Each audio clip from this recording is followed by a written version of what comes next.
you doing today? I'm doing great, thank you. Today I'm going to be asking you a series of 11 questions. Why? 11 is your favorite number. Uh-huh.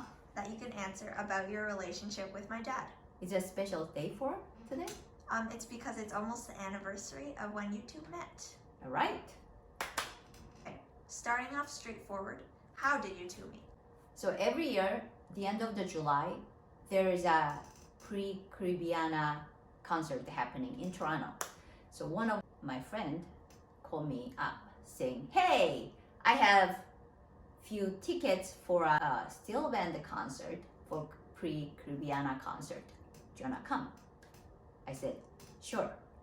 Okay, he said, okay, I'll pick you up at 5 and on Young and Bloor. Be there. And I was a little late that day. And he has another passenger in the car. I said, hi, I'm Ilmi. Very nice to meet you. He said, nice to meet you, Ilmi. I'm Sean. What were your first impressions of each other? I don't know each other, but my first impression of him, he had a long brown hair and glasses, very tall.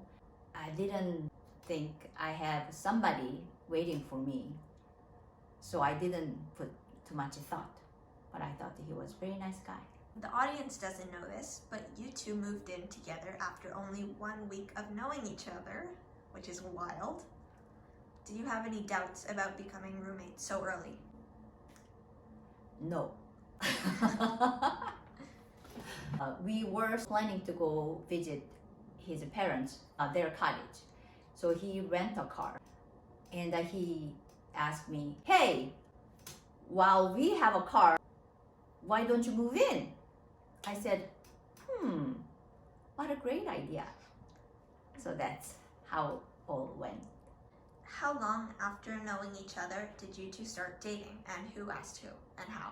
Saturday was first day we met, and my friend called me up next, I think in 2 days, the guy who drove us, and he said, oh, by the way, Sean invited us over for dinner. Would you like to come? I said, sure.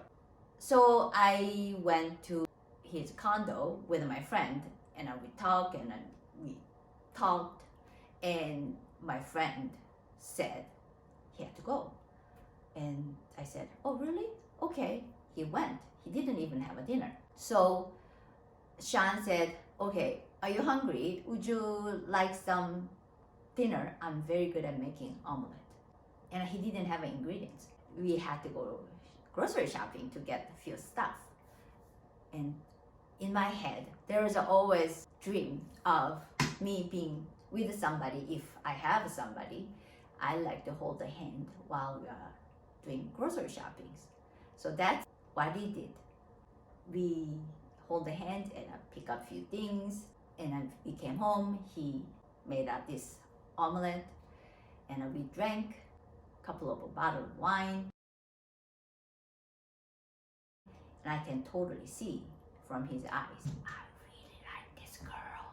And I say, hey, you really like me, don't you? He said. I said, hey, you want to be your girlfriend, don't you? He went. I said, why don't you ask? Can you be my girlfriend? I said, yes. That's our physical relationship. Second day we met. First date we had. What qualities inside and out of your partner did you find so attractive when you first met? Have those things changed after knowing each other for so long?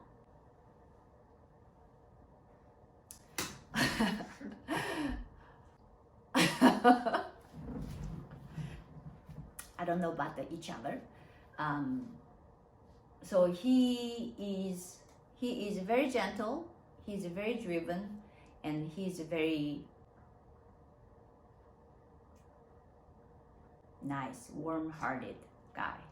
And he really cares. He lets you know he really cares about you. And he has a very addictive personality. He said that he does. I think he does.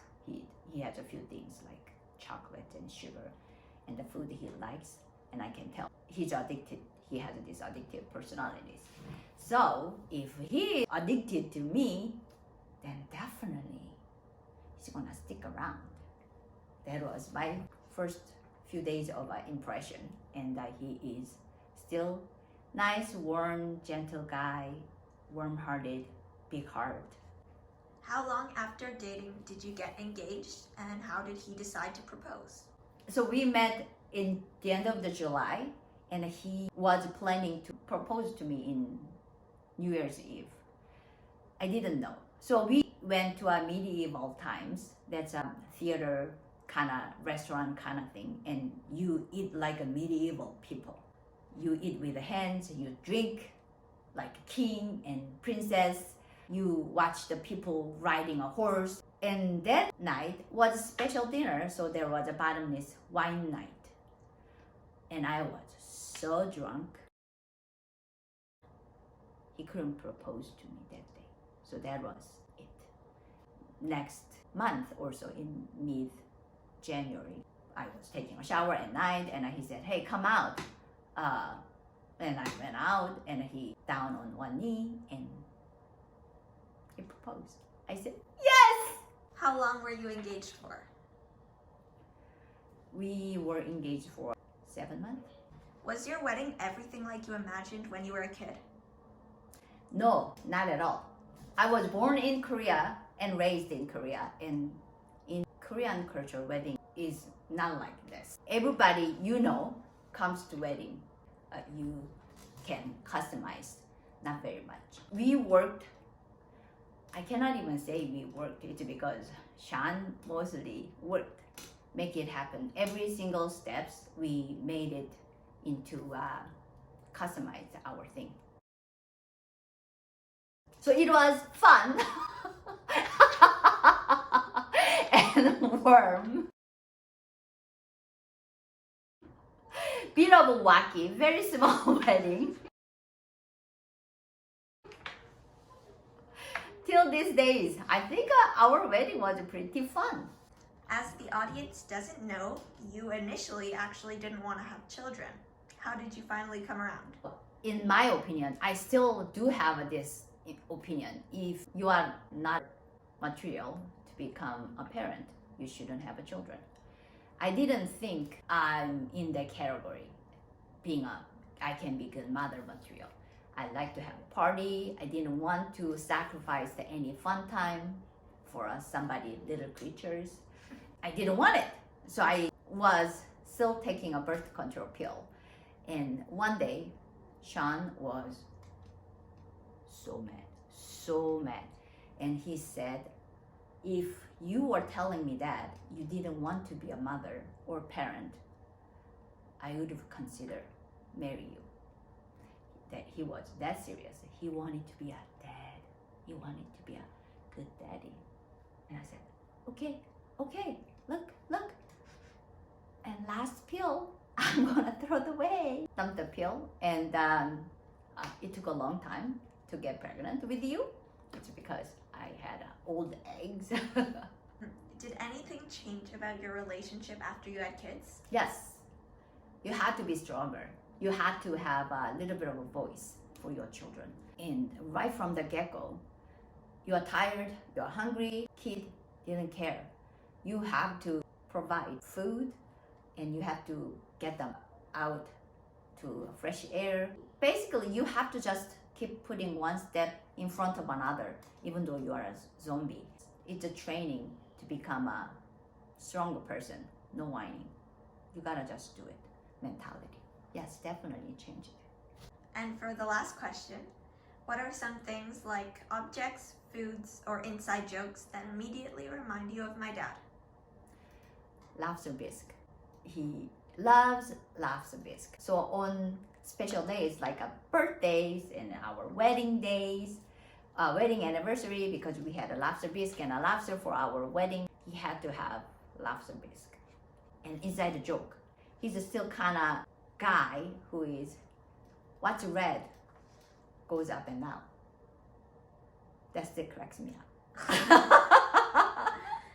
Tomato in the elevator, that kind of guy. But he doesn't need tomato. Is there anything else you would like to share? Yes, I do. I have a birthmark. There is a birthmark on the bottom of my foot. I don't know how I met this psychic in Korea long time ago. And said, birthmark on the bottom of foot. Your destiny is not here. You have to cross the ocean to find your destiny. In my head, how can I find it? I don't even know. I can go out from this ocean, right? That was a long time ago, and I met your daddy. At the beginning of everybody's relationship, you explore what's happening in your body. In your arms, in your ears, and in the legs. And one day, I found, oh, Sean, you have a birthmark on your bottom of foot. And I have one too. And you have one too. That worries me. I won't leave forever. Even though you stay, you go across the ocean. Hopefully it's a good place so we can visit. Of course. And come back. Come back. If you're not a subscriber, click the subscribe button and click the notification bell on. Let's do workout together. Thanks for answering my questions, and thanks for having me on your YouTube channel. Oh, you're welcome. I hope everyone watching enjoyed this video because it was really fun to make. Bye.